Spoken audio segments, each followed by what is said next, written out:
fueron al cine y ahí desaparecieron. Hola chicos, yo soy Leslie y el día de hoy te vengo a contar el caso de las hermanas Grimes. Bárbara y Patricia Grimes eran dos hermanas de 15 y 13 años, quienes en 1956 les gustaba mucho ir al cine a ver una película llamada Love Me Tender, donde participaba Elvis Presley. Sin embargo, su familia en ese momento no tenían el sustento económico como para permitirles ir a ver la película, aunque la insistencia de las niñas fue tal que su madre Loretta les dio $2.50, lo cual era dinero suficiente para que les alcanzara para la función, el transporte y algunas golosinas, aunque antes de que ellas se fueran les dio 45 centavos más por si querían quedarse a otra función. Así que el 28 de diciembre de 1956, las dos chicas se van hasta el cine, con la condición de que regresarían antes de la medianoche. Pasada esta hora, Loretta se comienza a preocupar por sus hijas, puesto que no sabe nada de ellas. Así que pensando que seguramente se quedaron hasta la otra función, le dice a dos de sus hijos que vayan a recogerlas hasta la parada del autobús. Sin embargo, habrían pasado 3 buses y en ninguno de ellos se encontraban las hermanas. Bastante preocupada por sus niñas, Loretta va hasta la comisaría y coloca la denuncia por desaparición.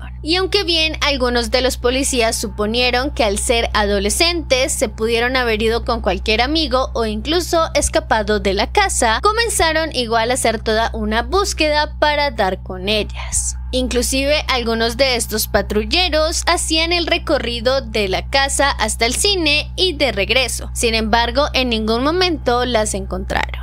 Al día siguiente, una de las amigas de las chicas le dice a Loretta que ella las había visto en el cine, señalando que las dos se habían sentado en primera fila para poder ver la película. Dice que incluso llegó a hablar con ellas un rato y que cuando terminó la función ella se fue a su casa, aunque se dio cuenta que las hermanas se quedaron para la siguiente función. Con esto en mente, las autoridades comenzaron a hablar con los encargados del cine, siendo 2 funcionarios quienes dijeron haberlas visto comprando unos dulces para la siguiente función, aunque ninguno de ellos recordaba haberlas visto salir del cine.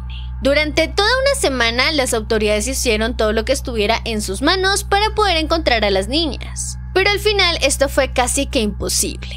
Lo único diferente que llegaron a escuchar fue el testimonio de un adolescente, quien indicó haber visto a las chicas salir del cine y subirse a un auto Mercury, el cual estaba siendo manejado por un hombre que tenía una apariencia física parecida a la de Elvis. Y aunque bien esta versión nunca se corroboró, muchas personas comenzaron a señalar a las niñas por lo que les había sucedido. E inclusive también se llegó a mencionar mucho a Elvis Presley, puesto que se creía que ellas habrían escapado por voluntad o que incluso se habrían ido con el famoso cantante. No es sino hasta el 22 de enero de 1957 cuando un obrero iba conduciendo por la carretera y ve detrás de la barandilla de la carretera algo parecido a un maniquí. En ese momento el hombre no le da mucha importancia, puesto que estaba en camino para recoger a su esposa. Él continúa su camino y la recoge. De regreso, junto con su esposa, nuevamente ve a estos maniquís. Él, un poco extrañado porque sean esto, junto a su esposa se bajan para verlos. En ese momento se dan cuenta que no se tratan de unos maniquís, sino que en realidad eran 2 cuerpos. De hecho, fue tan impactante que inclusive su esposa en ese momento se desmaya.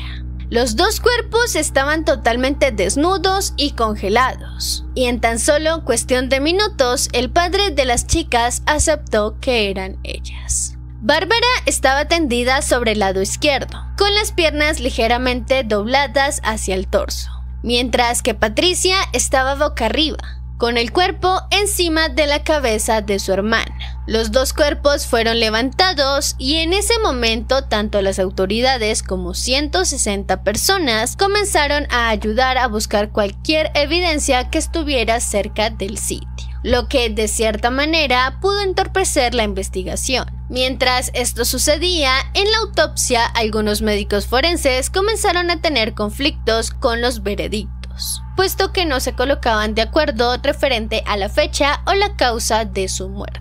pero sí se confirmó que las chicas no habían tomado ningún tipo de droga ni alcohol. Su ropa no se encontró por ningún lugar y sus cuerpos aparentemente estaban bastante limpios, aunque se señaló que Bárbara había tenido relaciones sexuales días antes de su muerte, pero no se sabían si estas habían sido forzadas. También se llegaron a encontrar algunas heridas en los cuerpos, pero ninguno de estos parecía ser letal para los forenses, por lo que se determinó que la muerte había sido por un shock secundario por hipotermia. Durante todo el proceso de investigación, las autoridades tuvieron varios sospechosos. El primero de ellos fue Edward Lee Bethel, un vagabundo de 21 años, quien fue sospechoso por su gran parecido con Elvis. E inclusive en su momento llegó a existir el testimonio de un hombre que era dueño de un restaurante, señalando que él vio cómo las chicas se iban con este hombre. Sin embargo, al momento de interrogarlo, se dieron cuenta que el hombre ni siquiera sabía de qué estaba hablando las autoridades. Después de esto se habló sobre Max Flake, un chico de 17 años, quien habría confesado que él las secuestró y asesinó.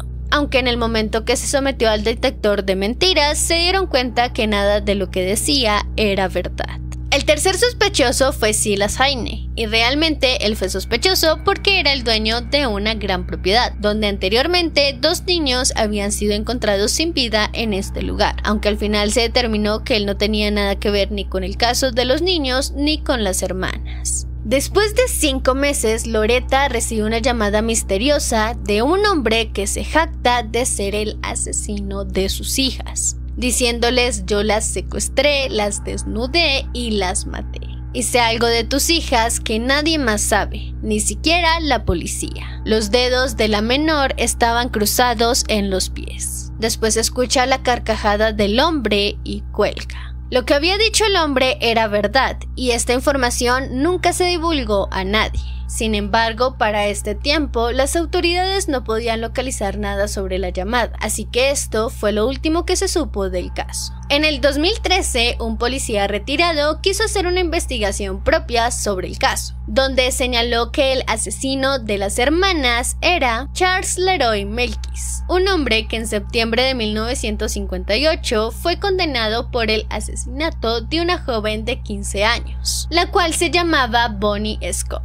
Su cuerpo decapitado fue encontrado 2 meses después de su desaparición, a menos de 10 millas de donde fueron encontradas las hermanas. De hecho, cuando se encontró el cuerpo de Bonnie, muchas personas señalaron lo similar que era con el caso de las hermanas, aunque al final al hombre nunca se le interrogó por este crimen. De hecho, días antes de que el cuerpo de Bonnie fuera encontrado, Loretta recibe nuevamente una llamada. Otra vez, el hombre se jactaba de haber cometido un asesinato, pero en esta ocasión se jacta de haber cometido el crimen perfecto y que nadie lo descubriría. Para Loretta era claro que este hombre era el mismo que había asesinado a sus hijas. Aunque al final esta investigación nunca fue oficial y no se acusó formalmente a Charles por este crimen, puesto que el hombre habría muerto en el 2010. Y bueno chicos, ya para dar por terminado este caso, te recuerdo que a este lado te dejo otros casos que seguramente te van a gustar.